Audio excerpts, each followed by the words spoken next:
I don't know what we're going to do. We're going to put these back together. But just for those on the YouTube side, before we pick things up, I just wanted to summarize what I was saying was this: the Bellinger acquisition doesn't get in the way of anything for the Rockies. It gives you an opportunity to add a really good player on his team. He can get the bounce back and move on after this season if need be.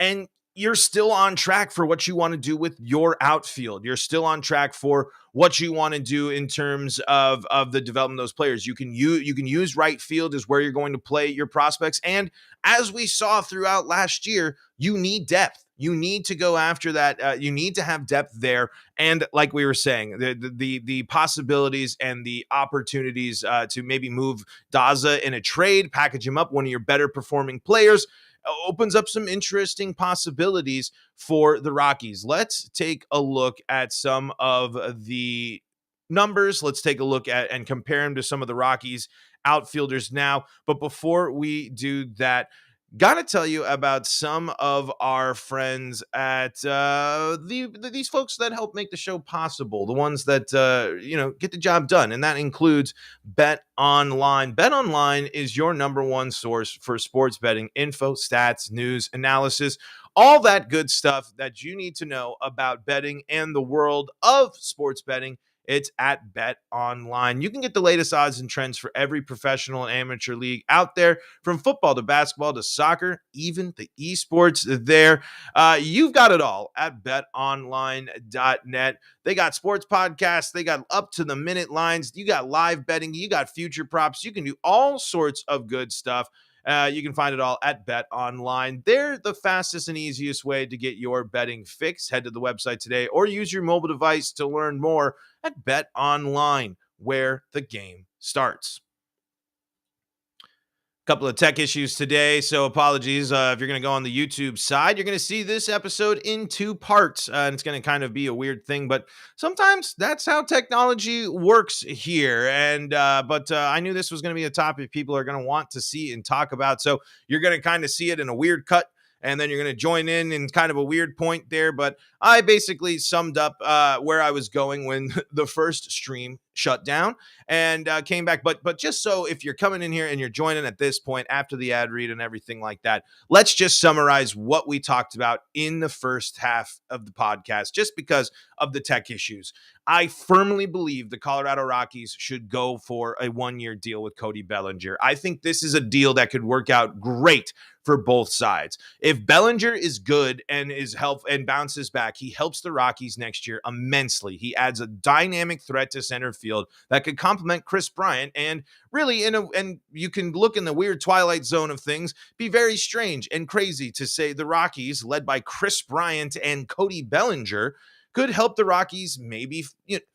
Those are two high caliber players, and if the Rockies score more and they do get closer to what their starters are capable of, yes, you could kind of get excited about, again, if things go perfectly, a shot at the third wild card. Again, I am not setting any expectation higher than the third wild card until the Rockies deserve that, because as we saw with the Phillies, teams can get to that third wild card spot despite immense issues. So Bellinger helps you achieve that. Bellinger doesn't get in the way of your developmental timetable. He gets in the way of Jonathan Daza's career and what you want to do with him, but that opens the possibility with Jonathan Daza to package and try a trade and try to do something where Daza has plenty of opportunities to go, and will have plenty of opportunities, and teams would be interested in someone like Daza, especially with the way that Daza has gotten better over the last 2 years. Bellinger, of course, it would be the opposite in type of what you're looking for. Daza on the upswing and currently on an upwards trajectory, at least when it comes to performance so far, and Bellinger on the downswing. But Bellinger, the numbers, the career, it's there. The accolades are there. And even if he leaves after next year, that's fine. You still have Veen, who's going to still need time down below, and he's not going to jump right into the MLB this year, right away next year. Who knows what Sean Bouchard? You need outfield depth, so maybe you keep Daza. Charlie Blackmon's not going to see a lot of stuff. What do you do with Randall Grichuk? I mean, Daza and Grichuk open up some possibilities to move on from if you add Bellinger. Bellinger's going to fill the role of what you wanted Grichuk to be, so why not go with Sean Bouchard? I mean, there are plenty of possibilities, and those pieces that you use, a Grichuk, a Daza, that gets you your middle reliever. That can help you get your fourth, your fifth starter. Those are the ways that by signing Bellinger, you free up the possibility to use some of your better players that if you don't sign Bellinger, you need to rely on, that you can free up to try to use in a trade to beef up parts of your team that are really hard to attract the free agents. And it makes more sense, too, for the Rockies to do a 1-year deal for Cody Bellinger than it does to do a 3-4 year for Brandon Nimmo, for 7 years of Chris Bryant, for example, as well. Though, I mean, the 1-year deal for the possible upside of a player as good as Cody Bellinger, it's a slam dunk. It's really a no-brainer. And Bellinger might not want to come to Colorado. That's totally fine. That's a different thing. But I'm just saying the risk is 100% worth it, especially at the fact that he wants the 1-year deal. There are other more intriguing teams for Bellinger to go after, but you really, really never know. And Eric Harper brings up a good point. Would you want to go for Nimmo? And because if you get Nimmo is a multi-year deal. Nimmo, it's not just 1 year. It's not 1 year of Bellinger. If he stinks, then, because guess what? If he stinks, then you bench him for your prospects. And then he leaves after 1 year. That's fine. Because you have the depth, you have the players on the team. But if Nimmo stinks, if Nimmo gets hurt, just like Chris Bryant did this year, I mean, the Rockies, Chris Bryant is not going anywhere. There's no way that people are going to want that contract unless Chris Bryant is Tom Brady's it and he gets better with age, bounce backs after this big injury and stuff. So this makes more sense because you're more likely to want to commit to your exciting outfield prospects than Nimmo potentially. This, for me, I think both options are great options for the Rockies. Adding Brandon Nimmo to your team is a good call. If the Rockies get Nimmo, that's a good thing for sure. The contract, the length of it, the impact on what it does for the developmental timeline of some prospects, especially exciting prospects, gets complicated. But really what you're doing by adding a year of Cody Bellinger is you're giving yourself a year of 2 MVPs in your outfield while hoping for your really, really, really exciting prospect, or while giving your really exciting prospect one more full year to develop and to come up to help the Rockies in some certain situations in Zach Veen. Because then Zach Veen, even if Bellinger leaves, if he comes up at the team, he'll be working with Chris Bryant and Cody Bellinger and Charlie Blackmon and Randall Grichuk. I mean, these are seasoned vets that are going to be around the guys. And then you have Sean Bouchard and Zach Veen backing up these players. I mean, that's important. And Michael Tolia. To me, this should be the number one center field target for the Rockies. Absolutely. Absolutely. And folks, your number one target for home security. Did you know that over the holidays, property crimes like burglaries and package thefts spiked nationally?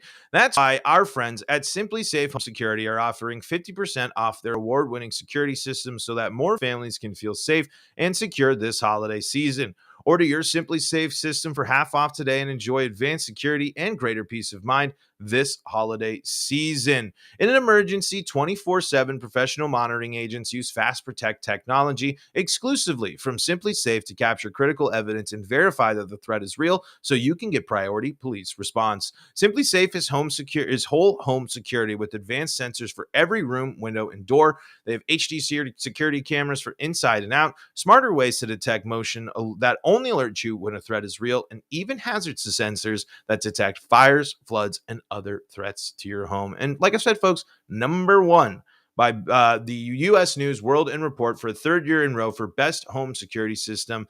Don't miss your chance to save big. This is their bigged discount of the year.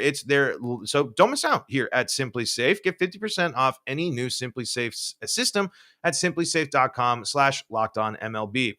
That's simplisafe.com/lockedonmlb. Like I said, this is their biggest discount of the year. So do not wait. There's no safe like SimpliSafe. We have been talking Cody Bellinger on the Locked On Rockies podcast today. Again, if you're checking out the YouTube channel and you're like, why is this in two parts? Well, that's just because sometimes tech issues happen in the wonderful world of content production, and sometimes you just got to roll with it. But you can get the full pod on your favorite streaming service, uninterrupted, all audio. If you want there on your favorite streaming service, just search Locked On Rockies and make sure you leave a little review while you're there. But you want to join in on the YouTube channel because there's tons of people here. We got Furious MMO, we got Nicholas Duval, we got Eric Harper, all in the live chat as we're going to continue our conversation with Cody Bellinger and look at some of the numbers. Jonathan Daza this year for the Rockies batted .301 with 34 RBIs, an OBP of 349, a slugging of 384, an OPS of 733, an OPS plus of 97, 34 RBIs, like I said, and 2 home runs. Again, when you compare that to Cody Bellinger, the batting average is really the big difference. This is something that is the biggest worry about Cody Bellinger, is the fact that it's just not simply the batting average is bad. It's really, really bad, and it's been trending down here really quickly for the last couple of years. Since batting .305 in 2019, he batted .239 in 2020, .165 in 2021, and .210 in 2022. Mind you, this is the first time that Cody Bellinger has played over 100 games since 2019, where he was the MVP, and there were some signs of improvement, and there was some signs of life towards the end of the season as well. Jonathan Daza is certainly more of an interesting threat to get on bases, and really the one that's the one that would be the most impacted here. What you're asking yourself right now as Rockies fans is, do you want Jonathan Daza or do you want Cody Bellinger in this hypothetical? And Jonathan Daza's possible upside and the fact that he has been getting better for year over year is really encouraging and is something you can turn to. Is it enough?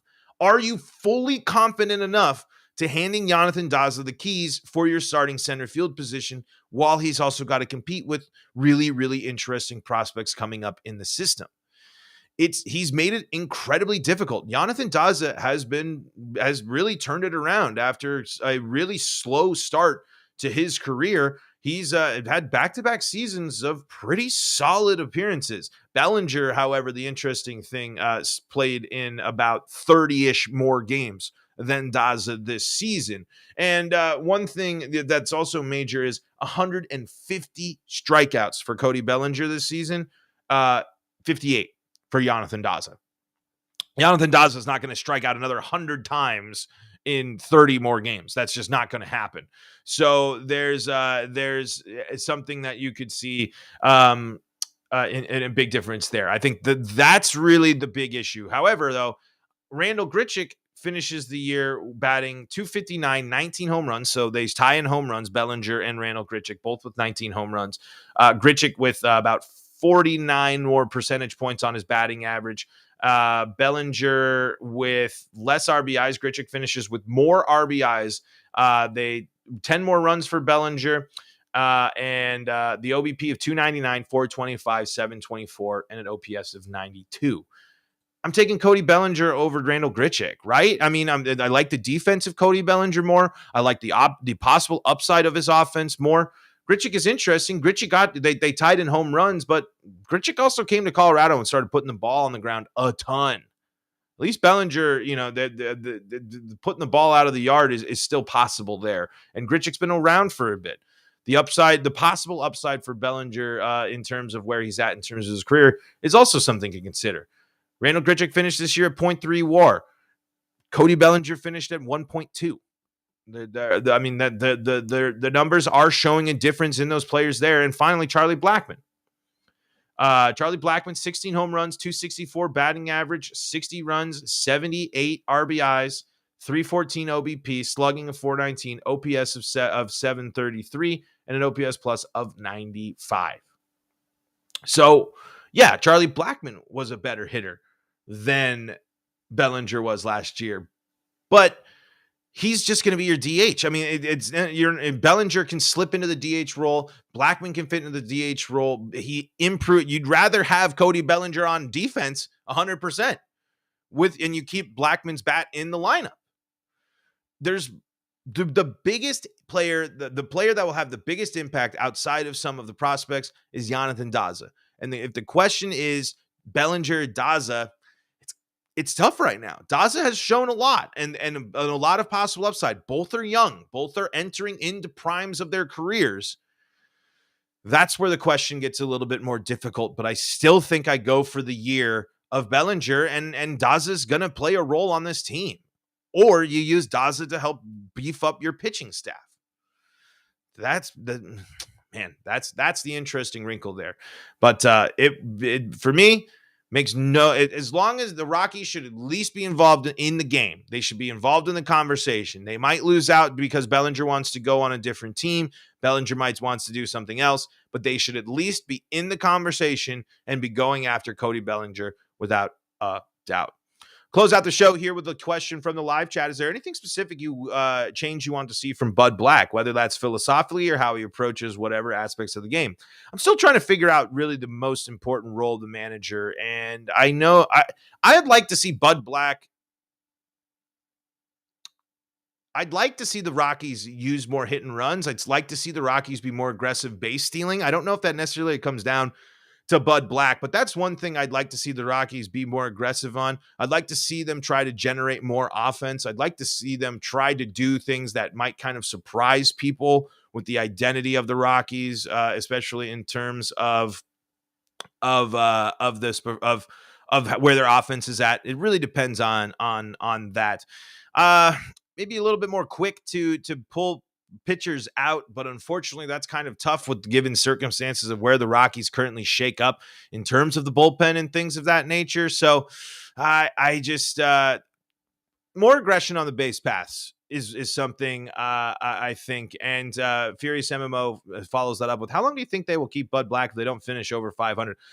His extension, I think, will be the last one. I don't necessarily know how much long. I mean, Bud Black, I think, wants to keep cashing it, but I don't know how much more Bud Black wants to keep going through this. But it's a good gig. It's a really good gig. The Rockies reward loyalty. Will the Rockies try to extend Bud Black? I don't think it's that out of the realm of possibility. But with a new generation of Rockies prospects and players coming up, they might want to get another manager, just kind of like Bud Black was when he first came in and did things there. So I don't necessarily believe confidently an extension is in the future with Bud Black and the Rockies, but I mean, if they do well, he will certainly be offered it. And the Rockies are, if nothing but loyal. And thank you to the loyal listeners of the Locked On Rockies podcast and the new listeners and anyone out there checking us out here on your favorite streaming service or on YouTube is where you can find the Locked On Rockies podcast each and every single day. You can also follow us on Twitter at LO Rockies. You can follow me at Paul Holden 33. We're also on YouTube, Locked On Rockies on YouTube. Why don't you pop into live chat just like Nicholas, just like Furious, just like Eric all did. You can ask your questions. You can join in on the live chat. And folks, this has been Paul Holden for the Locked On Rockies podcast. And thank you for making us your first listen of the day. Why don't you go make the Locked On Sports Today podcast your second listen of the day? And you can also stay up to date with all things Colorado sports with the Locked On Broncos, Locked On Avalanche, and Locked On Nuggets podcast. Until next time, I'm Paul Holden saying so long from the Locked On Rockies.